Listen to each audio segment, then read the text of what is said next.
Olá, meus amigos. Só um esclarecimento assim bem curtinho em relação ao vídeo anterior a esse, em que eu te conto a minha experiência no retiro de silêncio. Eu quero deixar claro que eu não sigo budismo, eu não sou uma seguidora, eu não encontrei uma nova religião, tá? Isso só faz parte da minha contínua exploração de filosofias de vida que eu gosto, viu? Eu já te comentei aqui que tem coisas do cristianismo que eu gosto muito, budismo, daoísmo, então ateísmo, kardecismo. Então eu não tenho uma religião e não pretendo ter. Não vai me fazer bem, tá? Então eu sou uma pessoa livre para pensar, para escolher e, como dizem no mormonismo, reter o que é bom, tá? Dito isto, a história da nossa brasileirinha de hoje é tão comum, tão familiar para tantos de nós. Presta atenção como é que isso acontece, viu? Ela fala o seguinte: Olá, Vânia, minha querida. Antes de mais nada, só queria expressar a minha enorme gratidão pelo trabalho que você tem feito durante esses anos. Você foi meu porta-voz, minha ponte, para que eu conseguisse sair da igreja. Queria que você tivesse noção do quanto seu trabalho e sua coragem ao fazê-lo significou para mim. E por favor, nunca desista do canal. Querida. Minha história na Igreja Sud começou quando eu tinha 15 anos. Olha, presta atenção, tá? Na época, eu era uma menina extremamente tímida e retraída. Tinha problemas de socialização, não conseguia fazer amigos, eu era presa no meu mundinho, era muito introspectiva. Apesar disso, eu sempre fui muito inteligente, sempre gostei muito de ler, de pesquisar, sempre tive um senso crítico muito apurado. Quando comecei a receber as primeiras visitas das missionárias em minha casa, fiquei encantada. Elas eram extremamente simpáticas e me deram atenção, mesmo eu sendo tão fechada. Logo após, eu e minha irmã também começamos a receber várias visitas dos jovens da ala. De alguma forma, todo aquele calor e acolhimento foi o que me apaixonou pela igreja. Afinal, aquilo era tudo que uma menina solitária precisava. Fui pega pela minha fraqueza. Logo decidi abrir meu coração para as mensagens das missionárias, no qual eu já era convicta que não era verdade, pois já havia recebido palestras anteriormente de élderes e tinha achado tudo um absurdo. Hoje vejo que nunca tive um testemunho da verdade, como eles dizem. Eu só fui atraída pela vontade de pertencer a um ciclo social com o qual eu me identificasse. Pois naquela fase da minha vida era tudo o que eu mais desejava e necessitava. Eu ouvi todas as palestras, comecei a frequentar o seminário só pelos amigos e comecei a ler o livro de Mormon. Rapidamente me vi acreditando em tudo aquilo que me era ensinado. Me batizei 3 meses depois. Os 2 primeiros anos foram maravilhosos, eu tinha muitos amigos, participava de muitas atividades e me soltei bastante. Desculpa. Comecei a falar em público, cantar em coral, tudo isso eu amava. Porém, foram apenas os 2 primeiros anos mesmo. Depois que fiz 17 anos, começaram a aparecer as cobranças. Muitas cobranças. Foi a partir daí que meu inferno começou. Eles por muitas vezes me fizeram sentir mal por não ter conseguido um emprego. Os membros da ala, tá? Ouvi piadinhas dizendo que eu era uma moça maravilhosa espiritualmente, porém precisava melhorar como pessoa autossuficiente. Uma pessoa específica esfregou na minha cara que eu não era uma pessoa proativa. Logo em seguida, começou a pressão para a missão. Como eu havia deixado claro para todos que não queria servir, acabou que começaram a fazer pressão para eu casar. Meu namorado estava na missão. Quando ele chegou, demorou apenas 3 meses para nos casarmos. Então ele chegou, nos casamos por pressão dos líderes e membros. E foi a partir daí que tudo começou a desandar ainda mais. Nos casamos sem antes construir nada. Fomos morar na casa dos avós dele. Isso acabou comigo. Não tínhamos a privacidade necessária. Era muito criticada pela família do meu esposo por estar vivendo às custas dos avós dele. Lembrando que nessa fase eu estava sem emprego e isso só me fazia sentir muito pior. A minha ansiedade, que antes estava em um estado crítico, piorou drasticamente. Eu comecei a viver em estado vegetativo. 2 anos depois, conseguimos alugar uma casa e morar sozinhos. As coisas estavam até indo bem, eu estava feliz por estar morando sozinha com meu marido. E havia também iniciado um negócio que estava tendo sucesso. Logo depois, descobri que meu marido era muito envolvido com pornografia. Isso acabou comigo. Depois de descobrir isso, comecei a desejar o divórcio, porém sabia que isso não seria aceitável para minha reputação como membro. E o que aconteceu? Minha ansiedade piorou ainda mais. À medida que o tempo ia passando e que as coisas ruins iam acontecendo, eu começava a ter mais vontade de acabar com minha vida. Desde meus 17 anos só aconteciam coisas ruins que me desestimulavam a viver, que me botavam para baixo e que me faziam sentir sempre mal. Algum tempo depois, me senti na obrigação de fechar meu negócio, vender alguns equipamentos que tinha para ajudar com o valor de entrada do financiamento de um carro para meu marido, que na época trabalhava como motorista de aplicativo. Como o trabalho dele estava faturando mais que o meu, acabei me permitindo fazer isso. Depois que achei que minha depressão não podia piorar mais que aquilo, sim, ela piorou. Eu comecei a pensar seriamente em tirar a minha própria vida. Eu não era feliz com a vida que tinha. Eu estava sentindo uma pressão invisível muito forte em cima de mim, magoada com meu casamento e triste por perder o pouco que havia conquistado, que era meu negócio próprio. Como não estar mal? Se meu maior sonho e meta de vida sempre foi ser bem-sucedida no meu trabalho e no meu casamento, lembro de certo dia que estava pensando seriamente em tirar minha vida, que me veio aleatoriamente o desejo de assistir vídeos anti-mormons, ela coloca entre parênteses, entre aspas. Olha só. Criei coragem e fui pesquisar, mesmo me sentindo uma rebelde em fazer isso. Foi aí onde comecei a assistir seus vídeos. Naquela noite, meu mundo girou em apenas alguns minutos.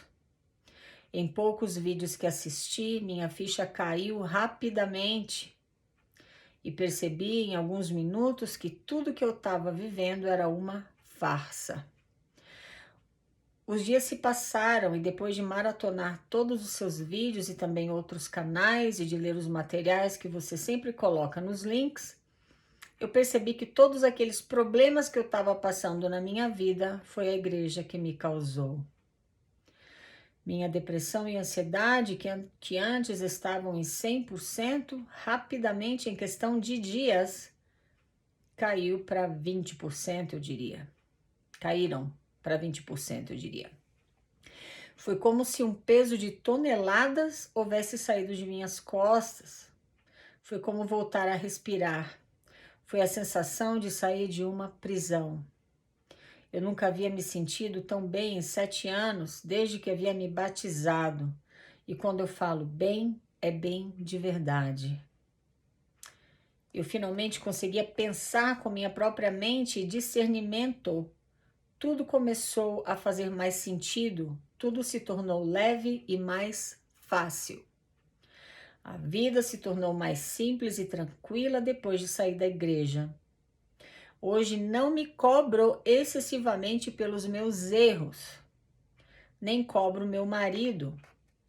Hoje não vivo em busca de perfeição, não vivo para agradar ninguém e nem preciso me matar para servir a um Deus que nunca está satisfeito.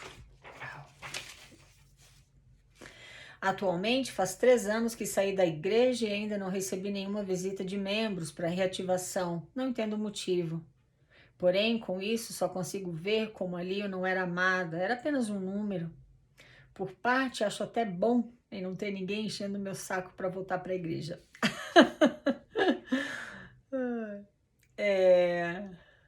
Me encontro em um estado psicologicamente equilibrado e feliz. Nunca imaginei que sair da igreja fosse a solução do meu quadro. Hoje me identifico agnóstica e a vida está muito mais leve. Hoje sei que naquela época que decidi me filiar à igreja, achando que resolveria meus problemas, na verdade eu só precisava de um psicólogo. Encerro minhas palavras mais uma vez agradecendo pelo seu trabalho, Vânia. Foi através dele que encontrei a minha libertação daquela instituição de controle mental na qual fui usada e judiada psicologicamente durante 7 anos. Hoje tenho uma filhinha linda, tenho um relacionamento saudável com meu marido, livre de cobranças. E estou prestes a realizar o sonho de voltar com meu negócio próprio novamente. Já ia esquecendo. Me chamo Estefânia, eu era da ala Queimadas, Estaca Liberdade, Campina Grande, Paraíba. Pode falar, fala mesmo. Beijos, querida. Ai, que graça. Um grande beijo, Estefânia. Obrigada pelo carinho. Ai. É para pessoas como você que eu faço o que eu faço aqui. Então, obrigada. Obrigada mesmo por mandar o teu depoimento aqui. Olha, presta atenção aqui. Talvez você seja jovem, esteja frequentando a igreja, esteja feliz da vida como ela esteve nos primeiros 2 anos. Ela conheceu a igreja aos 15. E ela disse que foi muito bom porque ela era muito tímida e muito introspectiva. E aí ela começou a cantar no coral, começou a, como é que fala aqui? Falar em público, se soltou bastante, participava das atividades. E tá ótimo. A igreja fez muito bem a ela durante 2 anos da vida dela, dos 15 aos 17. Ela estava feliz. Aquelas atividades e oportunidade de cantar no coral e falar em público ajudaram ela. Tudo bem. Então você que está frequentando a igreja e está feliz, né, como ela estava, tá tudo certo, fica lá, viu? Eu não vou dizer que eu nunca fui feliz na igreja, porque durante a minha juventude, a minha adolescência, eu tive bons momentos. Eu paguei um preço caro, como ela. Porque eu me tornei extremamente perfeccionista, eu tinha medo até do que eu pensava, eu me vigiava o tempo todo, então isso era um peso que eu carregava, mas não me dava conta. Quando eu ia para as atividades, ia até no domingo, toda fofinha, assim, maquiadinha, toda fofinha, né, paquerava, né, os menininhos, né, adorava paquerar. Eu me sentia bem. Tudo bem. Aí ela faz 17 anos. Eu não entendo como é que cobraram dela autossuficiência aos 17 anos. Uma pessoa específica, um membro da igreja, tá? Esfregou na minha cara que eu não era uma pessoa proativa. Que eu precisava melhorar como pessoa autossuficiente. Uma jovem de 17 anos de idade que nem entrou na fase adulta ainda, é uma adolescente. Ai, tem que ser autossuficiente. É isso que eu falo, o Deus Mormon, ele nunca tá satisfeito contigo. Ela é tão especial, é tão maravilhosa espiritualmente, mas ela não é proativa, ela não é autossuficiente, ela não tá trabalhando, ganhando bem, se cuidando. Meu Deus do céu. Aí ela disse que começou logo a pressão para ela fazer missão. Ela com 17 anos, vai fazer missão aos 19. Cuidado, é aqui que começa a acontecer o perigo. Presta atenção aqui comigo, que esse é um fenômeno comum, como eu disse no início, e que eu vi acontecer e aconteceu comigo também. Então você tá lá como criança e como jovem, como adolescente, você tá curtindo as coisas que a igreja tem de bom, pelo menos você acredita que são coisas boas, né? Eu não vou dizer que não são.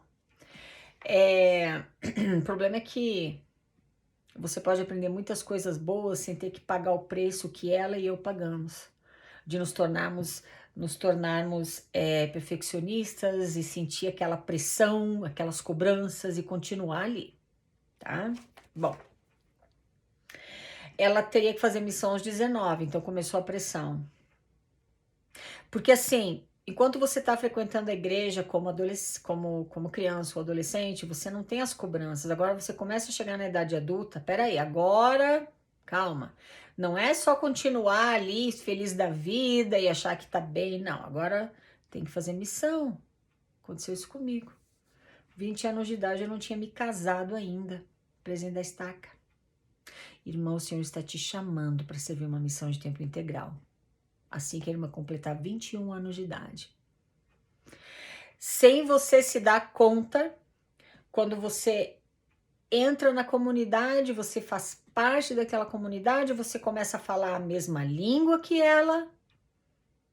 Eu sei sem sombras de dúvida que essa igreja é verdadeira. Isso é um mormonês assim, bem enlatadinho, né? Você se comporta, se veste, se expressa, vive como aquela comunidade. E agora você não se dá conta que você está vivendo a tua vida de fora para dentro e não de dentro para fora. Se ela estivesse vivendo a vida dela de dentro para fora, ou seja, ela decidindo o que ela queria fazer e quando ela queria fazer, ela não teria feito o que ela fez aqui. Que ela disse que o namorado dela estava na missão. Quando ele voltou da missão, eles se casaram 3 meses depois.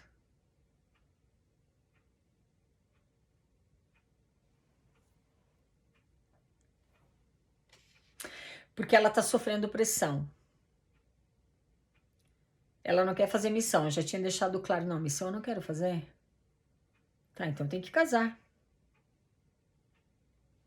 Ela tinha o quê? 17 ou 18 anos. Meu Deus, que judiação. Porque você perde... Na verdade, você não perde, porque se você for criada na igreja, ou como ela, que ela entrou jovem aos 15 anos, você nem conquista autonomia sobre a tua própria vida. Você não tem autonomia. Ninguém te obrigou a casar, ninguém obrigou ela a casar, ninguém obrigou a Vânia a fazer missão. Persuasão coercitiva é pior do que se alguém te obrigasse. Porque a persuasão coercitiva acontece aqui dentro do teu cérebro. Não, tudo bem, não é obrigado a casar nem fazer missão. Mas esse quebra a lei da castidade, hein? Foi chamada pelo Senhor para fazer missão. Não precisa ir, não tem problema. Mas depois não vai reclamar quando as bênçãos não chegarem. Foi o Senhor que te chamou para fazer uma missão de tempo integral. Se você disser não, você está falando não para o Senhor. Que nem o presidente da estaca me falou na época. Não, vai e ora e pergunta se é a vontade de Deus que você sirva uma missão. Olha, eu orei, não senti nada. Aí eu conversava em casa com meus pais, né? Minha mãe e meu padrasto, que eram membros firmes da igreja. E eles falavam assim, você não tá tendo uma resposta, porque no fundo você não quer realmente ir. Agora, se você não for, vai estar cedendo à influência de Satanás. Então isso é persuasão coercitiva. Então você vai para a missão, como eu fui. Ela foi lá e casou 3 meses depois que o namorado voltou da missão. Ele ex-missionário. Cadê as bênçãos da missão? Tiveram que morar por 2 anos com os avós dele. Pois é. Cadê as bênçãos da missão? Deve ser culpa dele, né? Sempre a culpa é tua. E aí você não entende quando entra numa depressão como ela entrou. que eu também entrei. Aí ela descobriu, olha só isso aqui. Ela descobriu que o marido dela estava envolvido com pornografia. E ela começou a desejar o divórcio. Porém, sabia que não seria aceitável para minha reputação como membro. Olha a situação dela. Ai, meu marido tá quebrando um mandamento sério, tá vendo pornografia. Poxa, mas eu não gosto disso, eu não aceito isso. Tá, mas eu vou me divorciar, mas se eu me divorciar, minha reputação como membro da igreja vai acabar. Minha ansiedade piorou ainda mais. À medida que o tempo ia passando e que as coisas ruins iam acontecendo, eu começava a ter mais vontade de acabar com a minha vida. Porque você tá numa sinuca de bico ali. Você não é boa o suficiente pro Deus mormon. Teu marido não é bom o suficiente. Mas se você se divorciar, entende? Então você vive a tua vida de fora para dentro. Você engole sapo, você engole seco. E você faz, porque obediência é a primeira lei do céu. Ai, meu Deus, que loucura! Ai,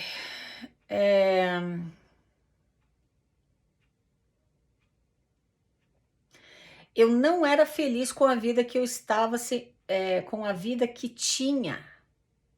Eu estava sentindo uma pressão invisível muito forte em cima de mim, magoada com meu casamento e triste por perder o pouco que havia conquistado, que era meu negócio próprio.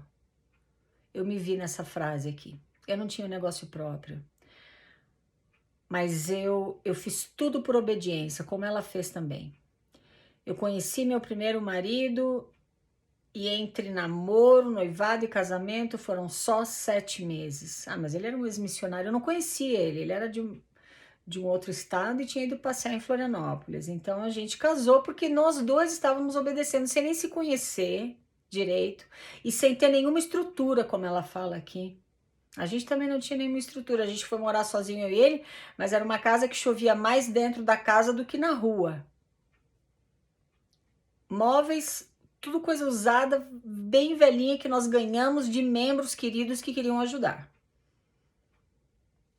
Cadê as bênçãos da missão? Eu ex-missionária e ele também. Aí eu também não estava feliz. E aí eu me sentia culpada. Porque é claro que eu deveria estar feliz.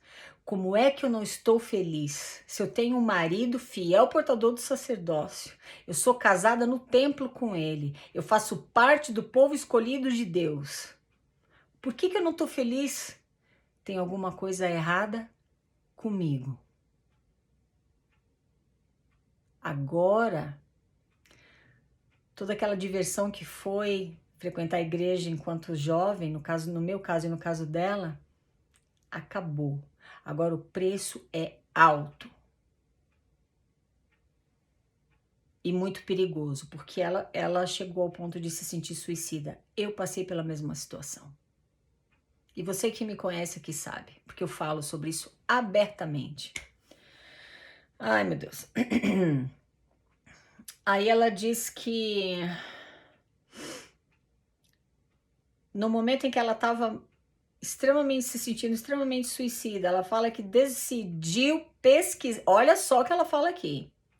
Criei coragem e fui pesquisar, mesmo me sentindo uma rebelde em fazer isso. Ela disse que ela tinha decidido assistir vídeos anti-mormons.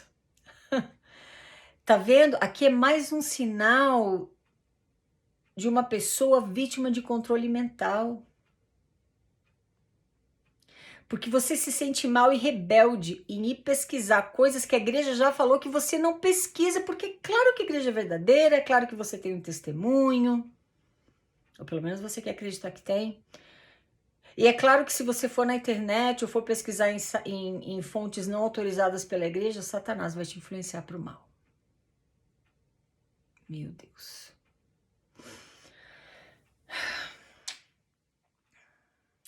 Percebi em alguns minutos que tudo que eu estava vivendo era uma farsa. Eu percebi que todos aqueles problemas que eu estava passando na minha vida foi a igreja que me causou. Eu passei pela mesma experiência.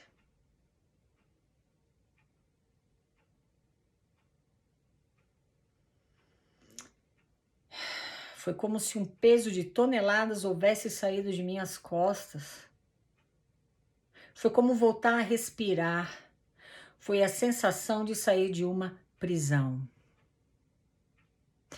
Eu falei para você aqui no final da história dela que é para pessoas como ela que eu faço os vídeos que eu faço aqui. Porque a igreja foi boa para ela por um tempo.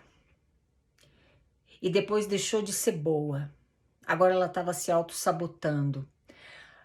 As coisas que ela aprendia, que ela escutava lá dentro, estavam prejudicando o relacionamento dela com ela mesma, com o marido e provavelmente com Deus. Porque ela chegou a se sentir suicida. Essa experiência é a experiência de cada membro da igreja, de todos eles? É claro que não. Eu já falei aqui para você várias vezes. Tem pessoas que nascem, crescem, envelhecem e vão morrer frequentando a igreja. E tá tudo bem se elas tiverem uma experiência oposta a essa aqui e oposta à minha experiência. Entende? Se você não se sente assim, pesada, amargurada, e não entende nem porquê, de onde que tá vindo tudo isso, a culpa é tua. Vai ver que você não tá orando o suficiente, vai ver que não tá, ai meu Deus, sei lá, pecou, fez alguma coisa que tá sem o espírito. Ai. Mas se você não se sente assim, se você se sente bem, né? Feliz da vida, autoestima lá em cima, um excelente relacionamento com o Deus que você adora, com teu marido, teus filhos, tua família, você mesma. Time que tá ganhando não se mexe e fica lá. Você tem sorte de ter uma experiência diferente. Mas pessoas como ela, que passaram pelo que ela passou, elas precisam sair. Porque agora aquele ambiente se tornou tóxico e vai continuar destruindo a vida delas pouco a pouco. Eu nunca havia me sentido tão bem em 7 anos, desde que havia me batizado. E quando eu falo bem, é bem de verdade. Eu finalmente conseguia pensar com minha própria mente e discernimento.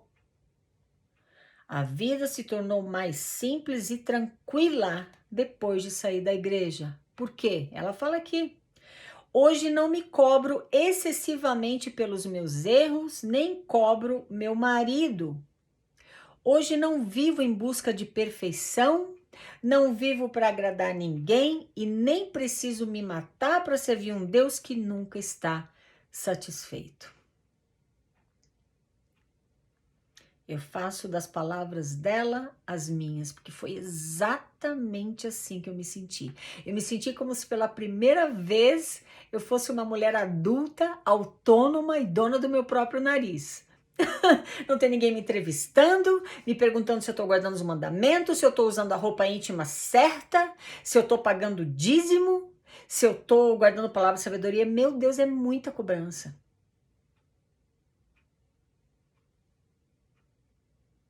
Eu também já te comentei aqui que aquele perfeccionismo que eu criei por conta das coisas que eu aprendia lá, que eu queria fazer tão certo, eu prejudiquei muito o meu relacionamento com meus 2 filhos.